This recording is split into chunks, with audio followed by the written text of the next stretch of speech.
Hello, everyone. Dan Borrero, USA Land Ventures, bringing you another episode of Golden Nugget. Today's episode is going to be prepping the job. Guys, prepping the job does not start on the day the job starts. Prepping the job starts literally on the day that you conceive the idea of wanting to do the job, or you visualize it. So let's talk about this job here. It's not a very big job going on right here. We redesigned the kitchen.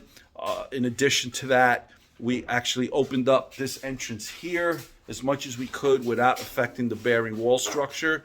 We also opened up another entrance on the other side of the kitchen over there. Then what we did, and let's start from the beginning.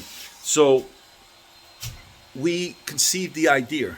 Now we go to the designer. Designer, please put together the idea I have in my head.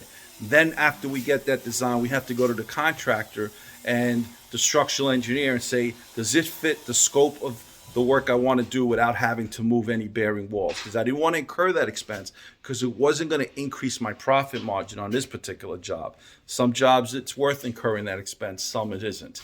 But on this one it wasn't. So now what we did was, after we did that, we went and ordered the cabinets.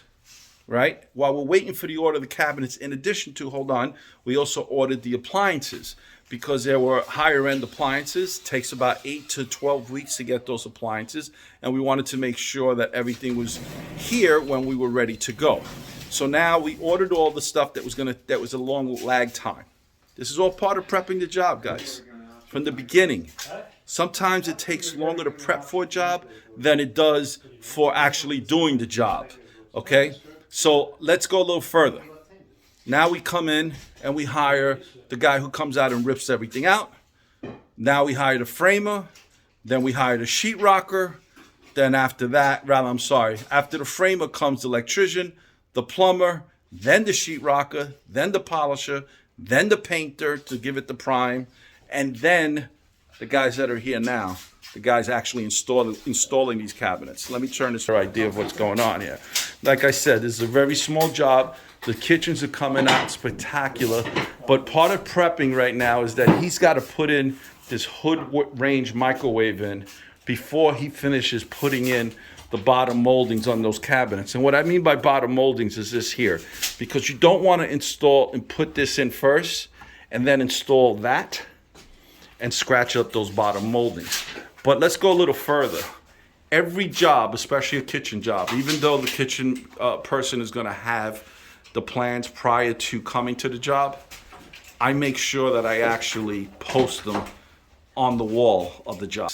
I do that because I want to make sure that if that cabinet installer has any questions, including the guy sheetrocking, the electrician, the plumber, they could go directly to the plans and look at those plans right on the wall. There's no guess. Take away the guess factor. I don't want to hear what you thought or what you were thinking. There is no thinking. There's no error for mistakes. I left everything for you to look at in case you had a question. Guys, if you want to learn how to do this business, I do a free mentorship class every Wednesday. Sign up. Links below. If you got any value out of this video, please subscribe. Please click on the icon for the notifications. I hope to see you at the mentorship class. Have a wonderful day. Dan Borrero, USA Land Ventures.